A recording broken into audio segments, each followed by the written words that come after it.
What's going on, everybody? C4 here, and welcome back to the Madden 20 Ratings Prediction Series, where today we're going to be taking a look at the Seattle Seahawks, a team that I think, for the longest time, you don't want to touch them in a rebuild. You don't want to touch them in your franchise mode, unless you're a Seahawks fan, because the Legion of Boom, all that stuff is set. They're a very, very overpowered roster. But I think now that the Legion of Boom has been deconstructed, no more old Thomas, he's gone on to the Baltimore Ravens, I think the Seahawks could be a prime team to look at rebuilding in Madden 20. And I'm going to take a look and try to preview to you guys how I think the roster is going to shape up and what their strengths and weaknesses are going to be, plus the big unicorn at wide receiver.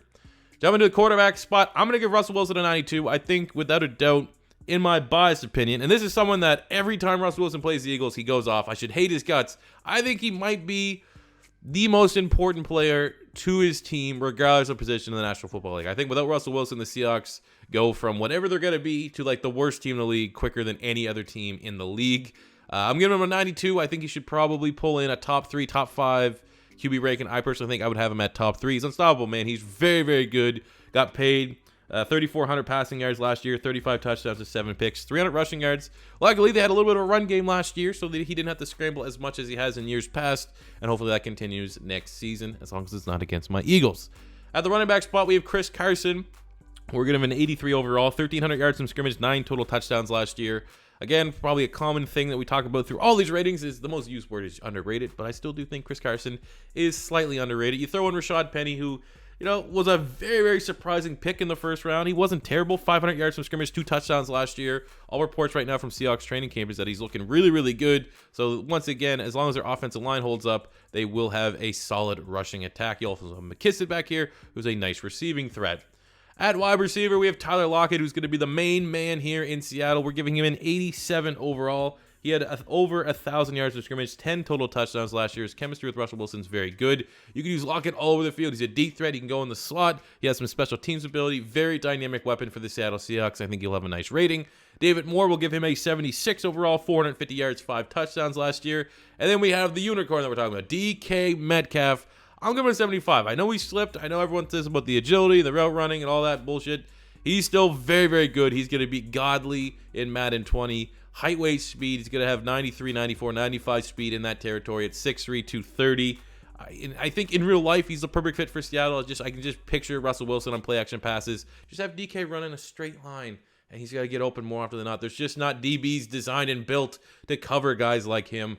So I think he's going to be very, very overpowered in Madden, and maybe a prime reason why teams and people will want to try and pick the Seattle Seahawks for their rebuilds. Tight ends, not a great position, not a lot of depth there. Dixon, we gave him 77. Vanette, 76. Will Dissly, 74. Offensive line, Dwayne Brown, 84. We have Mike Upati, 77. Justin Britt, 78. DJ Fluker had a nice bounce back year after kind of being considered a bust, an 80. And Affetti, a 74. Really good run blocking. In terms of pass blocking, still not nearly good enough, I think, for a quarterback of Russell Wilson. You're not kind of hindering him just a little bit. But it is what it is. It's how the Seahawks are designed on offense. But, really, really good run blockers. Jumping to the defensive side. All right, so we have Jacob Martin here, 72. LJ Collier, the first-round selection, another little bit of a reach, even though his weight's all messed up again. My apologies, I didn't create these rosters. I'm just more so trying to modify the ratings when I see fit. I don't know what he is exactly. I think he's probably 275. We'll start around that range. Oh, whatever, didn't save. Whatever! Hey, surprise pick. I wouldn't be surprised to see out of all the first-round picks, him to potentially have the lowest rating. It is what it is. They got Ziggy Ansah coming over from the Detroit Lions. I'll keep his rating as is, 82. When healthy, very nice edge rusher. Probably could get double-digit sacks for the Seahawks if he gives them a full 16 games. In the inside, Jarron Reed had a monster year last year. 84 overall, I'm giving him. He had 10.5 sacks, 12 TFLs from inside of that defensive line. That's ridiculous. They got Poona Ford from Texas.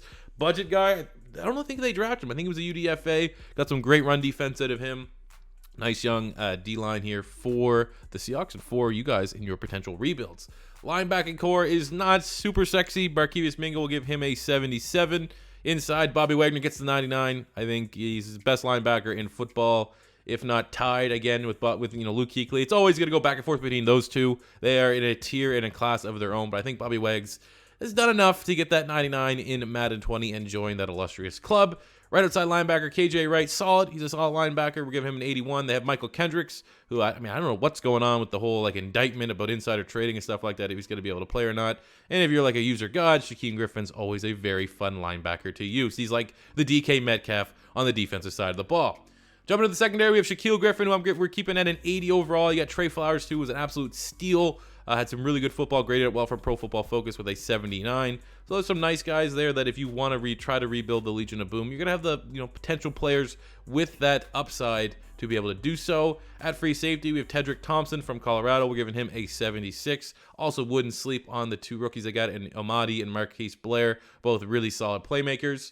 At strong safety, Bradley McDougall, we're going to give him an 81, filling in for Mr. Cam Chancellor. He did a nice season last year. 3 interceptions, 9 pass breakups, 3 forced fumbles, and 78 tackles. I thought he was kind of underrated with the Tampa Bay Buccaneers and was a great steal for the Seattle Seahawks, and they got a really good playmaker here for a budget deal when he came over, and he got a lot of good production out of him last season.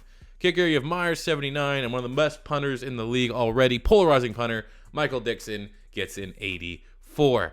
So there you go, guys. Those are my Madden 20 predictions for the Seattle Seahawks. A new member of the 99 Club in Bobby Wagner, an overpowered quarterback in Russell Wilson, and then you just got speed on speed on speed between Tyler Lockett and DK Metcalf at wide receiver. So I think they should be a pretty good team. But either way, if you agree or disagree with any of the ratings you saw today, let me know in the comment section below. If it's your first time stopping by, don't be afraid to hit that subscribe button, smash the like button if you enjoyed. And until next time, it's C4 saying peace out.